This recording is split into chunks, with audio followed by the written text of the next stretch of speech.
salude, lo abrace, lo bendiga. Qué lindo, ¿no? Sentir ese recibimiento. Por eso es importante.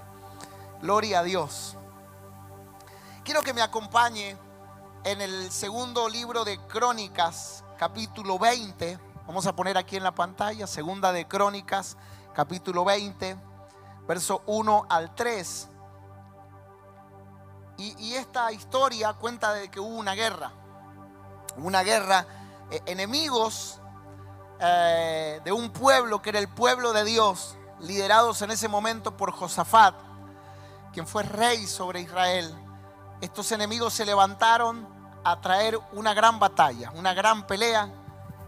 Y vamos a leer algunos pasajes, vamos a leer del 1 al 3, luego vamos a leer el 12 y luego del 20 al 26. Y dice así: pasadas estas cosas, aconteció que los hijos de Moab y de Amón, y con ellos otros de los amonitas, vinieron contra Josafat a la guerra. Y acudieron algunos y dieron aviso a Josafat diciendo: contra ti viene una gran multitud del otro lado del mar y de Siria, y aquí están en Hasezón Tamar, que es en Gadi. Entonces él tuvo temor, y Josafat humilló su rostro para consultar a Jehová, e hizo pregonar ayuno. Verso 12, vamos a saltar al verso 12. Oh Dios nuestro, ¿no lo juzgarás tú?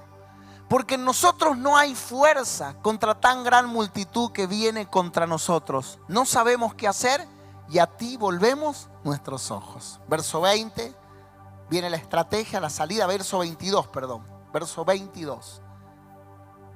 Y cuando comenzaron a entonar cantos de alabanza, Jehová puso contra los hijos de Amón, de Moab y del monte de Seir las emboscadas de ellos mismos que venían contra Judá, y se mataron los unos a los otros. Porque los hijos de Amón y Moab se levantaron contra los del monte de Seir para matarlos y destruirlos.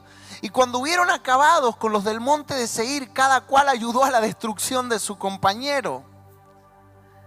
Y luego que vino Judá a la torre del desierto, miraron hacia la multitud, y he aquí yacían ellos en tierra muertos, pues ninguno había escapado. Viniendo entonces Josafat y el pueblo a despojarlos, hallaron entre los cadáveres muchas riquezas, así vestidos como alhajas preciosas, que tomaron para sí tantos que no lo podían llevar.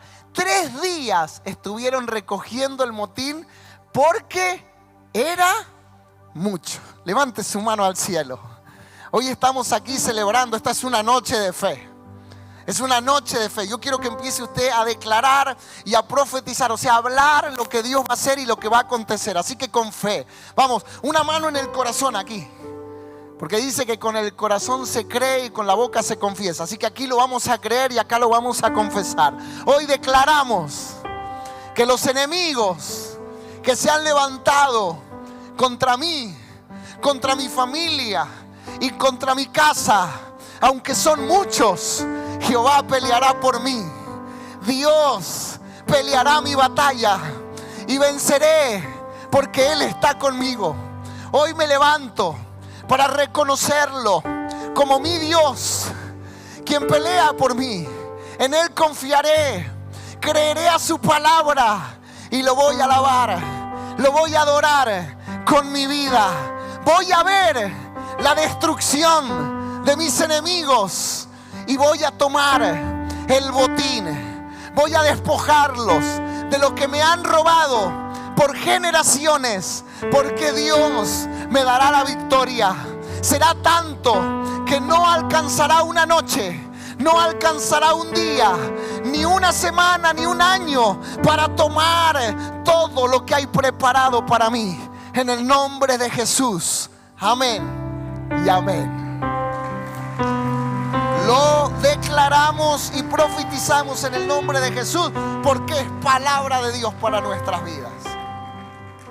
Este hecho está allí para que usted y yo aprendamos. Está escrito, y aunque pasó hace miles de años, es palabra de Dios para nosotros. Y refleja la manera en que nosotros vamos a vencer en Cristo Jesús. Y hay algunas cosas que vamos a rescatar esta noche y que vamos a aprender. Primero, vamos a identificar algunos enemigos verdaderos que tenemos.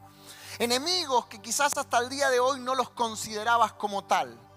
Y el no saber o el no identificar cuáles son nuestros enemigos a veces nos hacen pelear la batalla de manera injusta, porque puede que hemos estado peleando contra los enemigos incorrectos.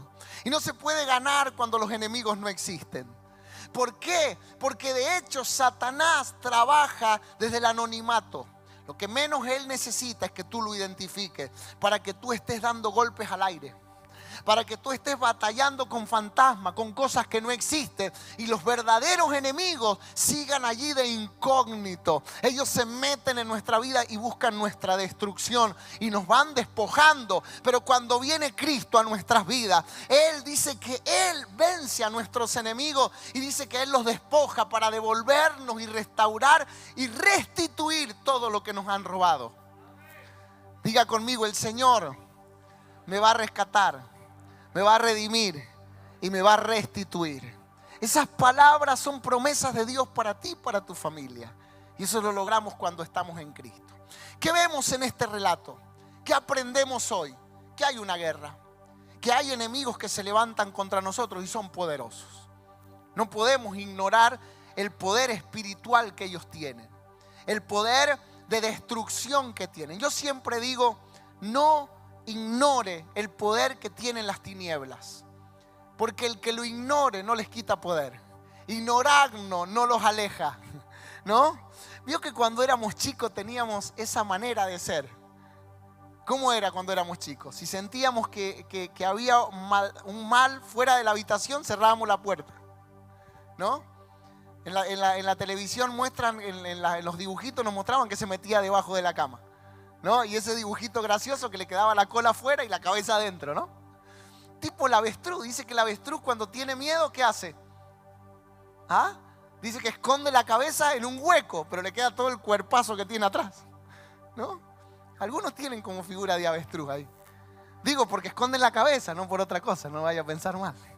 Y dice que es en la mente ese concepto de querer esconderse del mal, pero no nos damos cuenta que seguimos expuestos. De la misma manera, el no hablar, antiguamente o muchas veces en los hogares se cree que por no hablar un tema no se va a lidiar con él. Hay papás que evitan hablar ciertos temas en casa y creen que de esa manera están dilatando o demorando el problema. Y no, señores. Hay un poder que opera. Dice que vinieron y le dijeron a Josafat: hay un ejército que viene contra ti y es mucho, es grande. Así que la guerra es real y la guerra es grande. Y eso nos da una urgencia. Hay que predicar el evangelio, porque esos enemigos han venido para tomar nuestra ciudad y esta es nuestra tierra. San Luis nos pertenece, la tierra que Dios nos dio. Tu familia es la tierra que Dios te dio y te está llamando para que te levantes y pelees por ella. Hoy Dios está levantando hombres y mujeres que van a pelear por el matrimonio, van a pelear por sus hijos, van a pelear por su familia, van a pelear por el desarrollo y el crecimiento, porque hoy Dios los levanta para enfrentar y ganar esta guerra en el nombre de Jesús. Alguien diga amén. Dice la Biblia que la guerra era mucha y Josafat sintió temor. Y veo la primera enseñanza de hoy, y es que la fe no es negar el problema o meternos en la cabeza que somos superhéroes y salir repitiendo: voy a poder, voy a poder, voy a poder. La fe no es control mental ni optimismo positivo. No funciona con que yo me levanto y tengo que pensar positivo. Positivo me va a ir bien, ¿verdad? Porque hay estas tendencias y estos pensamientos. No, vos te tenés que levantar en la mañana y pensar positivo. Existe el pensamiento positivo. Pero lo que te da victoria no es el pensamiento positivo. Es cuando ese pensamiento positivo está fundado o sembrado o agarrado de algo verdadero. Por ejemplo, cuando tú le crees a la palabra y pones confianza en la palabra, y a pesar de que reconoces la realidad, tú confías en lo que Dios dice. Es lo que hizo Josafat. En el verso 12 dice que Josafat dijo: primero, tuvo temor y no lo negó. Segundo, se identificó como incapaz de resolver el conflicto. Él dijo: nosotros no podemos ante tal enemigo. Él no negó la realidad, él aceptó su naturaleza, él aceptó sus limitaciones, pero puso su confianza en Dios. Mire qué diferente. Él aceptó que solo no podía, pero puso su confianza. Y el mismo que lo encuentro en los pasajes diciendo, no puedo solo, este ejército viene para destruirnos, es el mismo que cuando se para delante del pueblo les dice, no teman, Dios está con nosotros, Él peleará nuestra batalla. Y esa es la diferencia. Por eso necesitamos entender que la fe no viene a darte un pensamiento positivo. Viene a enseñarte que tienes que reconocer que necesitas a Cristo. Tú tienes que reconocer lo importante de su palabra en tu vida. Él es el que redime, Él es el que salva, Él es el que sana. Y Él te ayudará a levantarte porque solo no puedes. Esa es la fe. Y ahí el pensamiento bueno tiene lugar en nuestra vida. Ahí cuando tú dices la verdad que hasta ayer no pude, pero ahora le di lugar a la palabra.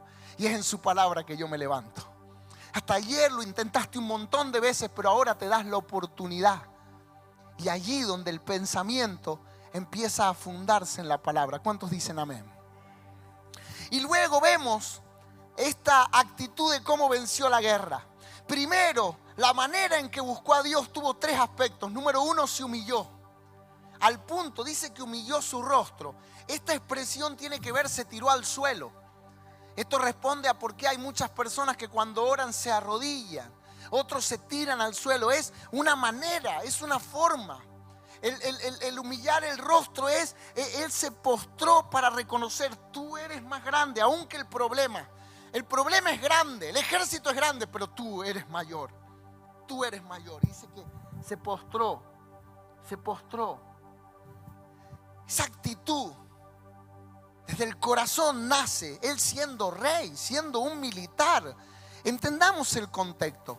Un hombre rudo, un hombre de guerra. Él es un general de ejército, no es cualquier persona. Sin embargo, delante de Dios, él se postra. Lo segundo, esa humillación, ese reconocimiento. Dice que buscó el consejo de Dios. Él buscó la opinión de Dios sobre el asunto. Y número 3, dice que sometió la carne, hizo ayuno. ¿Qué es el ayuno? Es el sometimiento, es limitar la voluntad humana. El ayuno tiene que ver con es un acto físico que uno hace de dejar de comer alimentos para demostrarle a la carne que tiene que sujetarse a las cosas del espíritu. Hoy el ayuno no solamente para nosotros, para esta sociedad, es dejar de comer. El ayuno tiene que ver con renunciar a aquellas cosas que están ocupando demasiado en nuestra vida y están siendo muy influyentes. Por ejemplo, hoy hay un exceso de consumo en la dependencia del celular. Y puede que tú estés todo el día sin comer, ayunando, pero te pasaste todas esas horas atento a los mensajes de WhatsApp, viendo lo que otros hacen en el Facebook. O sea, si no tuviste tiempo para dedicar al espíritu, tú no ayunaste, solo pasaste hambre. En aquel tiempo ayunar era apartarse para todo ese tiempo, buscar de Dios y que la carne se sujetara a lo que Dios iba a hablar y buscar más del espíritu. Era lograr una dimensión espiritual. Era algo interno para poder conectarse con Dios sin limitaciones humanas. Hoy el ayuno tiene que ver con eso. Tiene que ver con esa renuncia, poner límites. ¿Por qué? Porque una de las cosas con las que vamos a batallar es con la carne. Y esos empiezan a ser los enemigos. Entonces él dice que se humilló. Lo reconoció a Dios sobre su vida. Yo lo necesito. Buscó una palabra. Buscó que Dios lo hablara. Demostrándole a la carne que tenía que ponerle límites. Subyugándola, sometiéndola para darle lugar a Dios. Y Dios vino con una palabra, Dios le dio una estrategia y le demostró. Y una de las características en esta lucha fue que Dios le dijo, esta guerra la gano yo por ti. Mientras tú estás teniendo esta actitud de buscarme a mí, yo voy a pelear tu batalla. Porque está comprobado que los enemigos que vas a enfrentar y que has estado enfrentando, no los vas a vencer estudiando. No los vas a vencer solamente haciendo esfuerzos carnales. Hay guerras que son espirituales y son las más peligrosas, las más destructivas. Es cuando opera Satanás y tiene lugar para destruirnos, donde el dinero no puede hacer nada, donde el estudio no puede hacer nada, ¿Por qué? Porque estos enemigos atacan a profesionales, donde ni siquiera las autoridades naturales pueden hacer nada. Son enemigos que atacan en la casa de los gobernantes. Por eso es que los gobernantes también viven atrocidades, sufren crímenes, son defraudados. O sea, no es una posición social la que te va a libertar. Es ahí donde el hombre queda vulnerable y te das cuenta que el enemigo es más grande que tú. Y qué bueno es cuando vemos a esa persona que en lo natural tiene una posición muy alta, pero que delante de Dios es humilde y se postra. El día que alcances muchas riquezas o posiciones muy altas, recuerda que en el altar de Dios tú siempre tienes que mostrar humildad y Él va a pelear tus batallas. Enséñale a tus hijos que cuando estén allá arriba, por todo lo que vamos a conquistar para ellos, sigan siendo humildes delante de Dios. Él es el verdadero Dios y Él es el que nos da la victoria. Así que en esta guerra, Él es el que pelea por nosotros. Él es el que pelea con nosotros. ¿Cuántos dicen amén? Vamos a profetizar algo. Levante su mano al cielo. Diga conmigo: yo tengo a alguien que pelea por mí. Yo tengo a alguien que vence mis batallas. Él se llama Jesucristo de Nazaret, mi capitán y mi general, y en Él soy más que vencedor. Alguien diga amén y celebre esa declaración. Vienen días donde hombres y mujeres van a enfrentar grandes batallas, humillándose buscando tiempo para apartarse para Dios. Tiempo, literal, tiempo, dedicando toda una mañana, toda una tarde, toda una noche o algunas horas durante el día para tener esa actitud de postrarse, de humillarse, y decir: Señor, yo estoy acá porque necesito escucharte. Allí tú estás peleando la batalla y mientras tú estás allí, Él se levanta y pelea contra tus enemigos. Que yo le dije: Señor, quiero entender quiénes son los enemigos con los que estamos peleando. Porque si no tengo en claro contra quién estoy peleando, ¿cómo esta noche voy a orar para que haya libertad? ¿Cómo esta noche voy a orar para que haya sanidad? Libro de Colosenses, capítulo 2, verso 13 al 15, si usted lo lee conmigo. El libro de Colosenses nos lleva a la actualidad. Nosotros ya no peleamos contra guerras humanas. No hay ejército, no es que van a venir y van a golpear tu puerta y van a arrastrar a tus hijos. Nosotros no estamos en ese tipo de guerra. Aunque hay países que sí, pero no nosotros. Y no creo que en los próximos días vengan ejércitos a arrastrar a tus hijos o a llevarse a tu marido. No sé si son esos días los que nos tocan a nosotros. Pero sin embargo hay una guerra real. Y Colosenses habla de que Jesucristo peleó por nosotros esta batalla y ya nos dio la victoria. Dice Colosenses capítulo 2, verso 13 al 15. Capítulo 2, verso 13 al 15.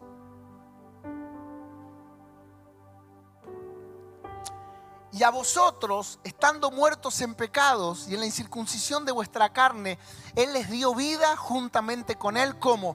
Perdonándonos todos los pecados. Diga conmigo: Él perdona mis pecados.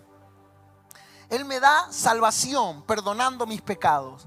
Anulando el acta de los decretos que había contra nosotros, que nos era contraria, quitándola en medio y clavándola en la cruz. Número 1, me dio salvación. Número 2, me da libertad. ¿Qué significa? Todo lo que estaba en mi contra por causa de esos pecados que había cometido, yo fui juzgado y hay una condena para mí. Hay consecuencias que yo estoy viviendo por causa, y eso me tiene atado. Dice que Él agarró y rompió esas actas y en la cruz yo puedo identificar que ya no tengo que pagar por eso. Me da libertad, rompió mis cadenas. Y número 3, dice: y despojó a los principados y a las potestades y los exhibió públicamente, triunfando sobre ellos en la cruz. Note esto: Él vino, me perdona, luego me da libertad. Y número 3, dice que me devuelve, me restituye, porque Él despojó. Note lo que vivió Josafat. Josafat fue testigo de un despojo de sus enemigos. Esos que vinieron contra él para quitarle todo, ahora murieron y ahora él pudo recuperar y tomó aún más de lo que le habían quitado. Y Jesucristo usa las mismas palabras para nosotros. Dice, Él despojó a tus enemigos, los despojó, los dejó sin nada. ¿Y para quién cree que fueron todas esas bendiciones? Para nosotros. Por eso es que Efesios dice que Él ya nos ha bendecido con toda bendición espiritual en los lugares celestiales. Él es mi veraca, Él es mi valle de la bendición, el lugar donde yo soy enriquecido. Por eso tienes que entender que vivir a Cristo tiene 3 tiempos. El número 1, eres perdonado. Número 2, eres libre. Y número 3, eres bendecido. ¿Y cómo eres bendecido? Porque Dios ha despojado a tus enemigos y te entrega riquezas que se van a empezar a manifestar en tu vida. Y Él lo hizo. Él peleó por ti. Él cumple esta palabra. Señores, Él en la cruz venció a tus enemigos. Él ya venció a tus enemigos en la cruz del Calvario. Él es Jesús a quien tienes que buscar. Cuando tú te humillas, esto se cumple en tu vida. Esto se cumple en tu vida. Ahora, quiero mostrarte para orar cuáles son tus enemigos. Dice que la guerra es contra los hijos de Amón y los hijos de Moab. Los hijos de Amón. Entonces, lo primero que quiero decirte, que los enemigos con los que tú batallas son descendientes de los enemigos con los que batallaron tus familiares. Los enemigos también tienen descendencia. Los enemigos también heredan. Dice que ellos están batallando contra los hijos de Amón y de Moab. Y resulta ser que descubro que estos han sido enemigos de Israel y de Judá por años y por generaciones. Mire, en el tiempo de los jueces batallaron contra Amón y contra Moab. Esaú, el gran rey de Israel, batalló contra Amón y contra Moab. David luchó contra Amón y contra Moab. O sea, en la Biblia encontré desde el libro de Deuteronomio que Dios viene lidiando con este pueblo. Porque el origen de este pueblo está en el primer libro de la Biblia, en el libro de Génesis. ¿Quién eran estos enemigos? Ellos son 2 hermanos que le nacieron a Lot, el sobrino de Abraham, el patriarca. La Biblia dice que Abraham, el padre de la fe, el primero que estableció un parámetro de fe sobrenatural, que es nuestra herencia, la fe de este hombre, es la que nos ha bendecido por su decisión de sacrificio y entrega. Dice que él tenía un sobrino con el que él lidió todo el tiempo. Un sobrino que él lo quiso paternizar, pero el sobrino, de las características que tenía, que fue rebelde y siempre se quiso alejar. Siempre su tendencia fue alejarse y crear su propio camino. ¿Qué le va diciendo esto? Lo segundo que vemos es que este Lot tiene 2 hijos como resultado de una relación sexual indebida. Dice que las hijas se emborracharon a Lot y tuvieron relaciones sexuales con él y le dieron hijos. Y nacen estos muchachos. O sea que estos son los hijos de Lot tenidos con sus propias hijas. Fue un incesto. O sea que vemos ya una desviación sexual y vemos un abuso sexual, porque las mujeres abusaron de su papá, emborrachándolo, seduciéndolo y engañándolo. Entonces mire cómo nace la raíz de estos jóvenes. Luego estos muchachos en la Biblia se vuelven un pueblo, se multiplican, crecen y han tenido varias situaciones. Fueron considerados por esta razón para el pueblo de Israel parientes lejanos. Hay una relación, pero no es legal y no es directa. Dice la Biblia que cuando Israel tomó las tierras, ellos no salieron a ayudar a sus hermanos lejanos, a sus primos lejanos. Les negaron el pan y el agua, no quisieron ayudar a Israel. Esto trajo enojo a Dios. Y no solo esto, sino que se levantan ahora para hacerle guerra. Y podríamos hablar la cantidad de veces que ellos se han levantado para traer todas estas cosas y todas estas situaciones. Un acontecimiento para los que han leído la Biblia. Dice la Biblia que ellos fueron los que querían contratar a Balaam para que maldijese a Israel. Ellos son los que han luchado contra Israel, el pueblo de Dios. ¿Qué representan ellos para nosotros? Ellos representan la naturaleza caída del hombre. ellos representan nuestra naturaleza de pecado. Somos nosotros, somos cada uno de nosotros. Somos los Amón y los Moabitas, que nos hemos rebelado contra Dios, que naturalmente tenemos esa tendencia de alejarnos de Dios. Somos nuestros propios enemigos de los milagros y de la vida que Dios quiere. Porque hay que reconocer que muchas veces hemos estado lejos porque hemos querido. Porque aún hemos lidiado con volvernos a Dios. Y aún estando en Él, algunos todavía siguen siendo rebeldes. Esa búsqueda de, no, yo voy a seguir mi camino. Entonces en esa naturaleza de pecado encontramos que Amón representa los enemigos que son la rebelión y la desobediencia. Representa los excesos. Representa los apetitos sexuales desmedidos y fuera del orden de Dios. Y representa, número 4, el desamor generacional. Hay dos, en el profeta Amós, en el capítulo 1, verso 13 y en el capítulo 2, verso 1. Si lo pueden ir poniendo, Amós capítulo 1, verso 13 y Amós capítulo 2, verso 1, habla de este pueblo que cometieron, dice, 3 pecados y aún el cuarto Dios no lo pudo sostener. Hay 4 pecados. Dice que ellos tienen apetito sexual desmedido, rebelión y desobediencia, excesos de todo tipo y desamor generacional. Y dice que de estos 4 enemigos hay 2 que Dios le llega hasta acá. El primero es Amós 1:13, donde dice, así ha dicho Jehová, por 3 pecados de los hijos de Amón y aún por el cuarto no revocaré su castigo. Porque para ensanchar sus tierras abrieron a las mujeres de Galaad que estaban encintas. Mire lo que hicieron. Dice que era tal el desamor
Hoy me humillo y reconozco que soy pecador y que te necesito.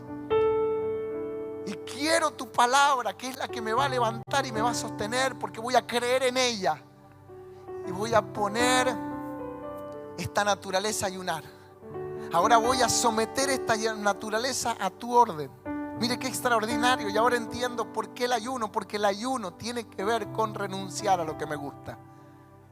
Renunciar, no es que Dios te quite el deseo, porque algunos andan queriendo que Dios les quite el deseo. Lindo milagro, que ojalá que pase.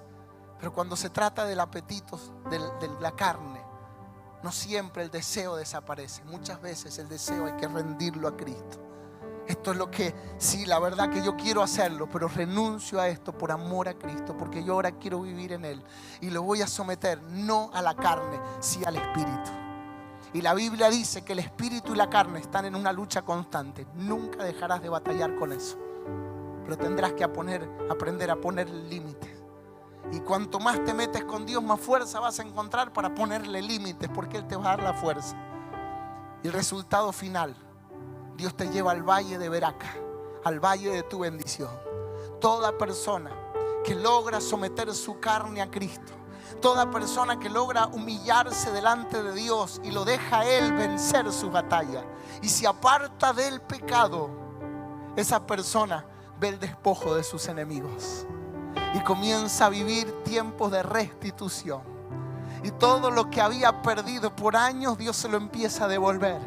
Y ahí donde empiezo a ver ese matrimonio que se restaura, esos hijos que vuelven a casa, ese hombre que vuelve a ser feliz o a ser feliz por primera vez, esa mujer que encuentra la paz y que sana sus heridas del pasado. ¿Por qué? Porque el Señor comienza a restituir, porque acaba de despojar a los enemigos que por años estuvieron abusando, los verdaderos, los que te robaron la paz, los que te robaron el amor, los que te robaron tu identidad. Ahora Jesucristo te lo está devolviendo. Y ahora el que no tenía identidad comienza a tener una identidad en Cristo. Esa mujer que no se amaba ahora empieza a tener valor y empieza a luchar por los verdaderos sueños. Ese niño que hasta el día de hoy era un rebelde, ahora viene dócil, amoroso, entendiendo el valor de la familia. Ese hombre que con sus manos antes golpeaba, ahora entiende que Dios le ha dado manos para construir su casa. Señores, ese es el verdadero despojo de nuestros enemigos, porque las mayores guerras estuvieron en casa.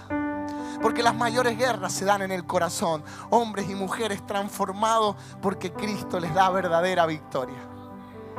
Verdadera victoria. Alguien diga gloria a Dios. Muchos ya experimentaron esa libertad. Muchos hoy pueden dar testimonio. Hoy muchos pueden contar: yo salí de la droga porque vencí a mis enemigos. El Señor venció a mis enemigos. Muchos pueden contar que restauraron su matrimonio, lo que eran antes. Qué lindo cuando escucho esos testimonios. Por eso la noche de fe todavía no acaba de gente que va a contar sus testimonios. No todos se dieron una oración en una noche como esta. Otros son el resultado de un proceso de gente que pudo en Cristo vencer a sus enemigos. Los verdaderos de los que nadie habla. Esa mujer que sufrió un aborto, esa mujer que sufrió una pérdida. ¿Cómo sanamos esas cosas? Esos pecados serán perdonados. Ese juicio será quebrado y la restitución será dada por el mayor de los generales. Se llama Jesucristo de Nazaret. Y te vas a levantar y lo vas a alabar en alta voz. Y por eso gritamos, y por eso adoramos, y por eso alabamos al Señor, porque Él es nuestro Salvador, Él es nuestro libertador y Él es la bendición de nuestras vidas. Hoy el Señor quiere hacer milagros en este lugar y quiere enseñarte que tus enemigos van a ser destruidos. Tú estate quieto en su presencia. Aprende a esperarlo a Él, porque Él te va a librar de tus enemigos. Ponte de pie. Vamos a entrar en un tiempo de guerra espiritual. Hoy vamos a hacer guerra espiritual en este lugar. Hoy vamos a empezar a entonar cánticos de adoración a Dios. Y muchos serán libres de sus enemigos. Muchos comenzarán a ver cómo sus enemigos caen en el nombre poderoso de Jesús. Prepárense los pastores, prepárense los líderes, porque hoy vamos a batallar desde lo espiritual. Mujeres y hombres que están luchando con esos enemigos. Algunos Ya los enemigos son públicos y para otros todavía están muy en lo secreto. Dentro de tu corazón sabes lo que verdaderamente quebró tu matrimonio. Dentro de tu corazón sabes lo que verdaderamente dañó las relaciones familiares. Y aunque por fuera eres muy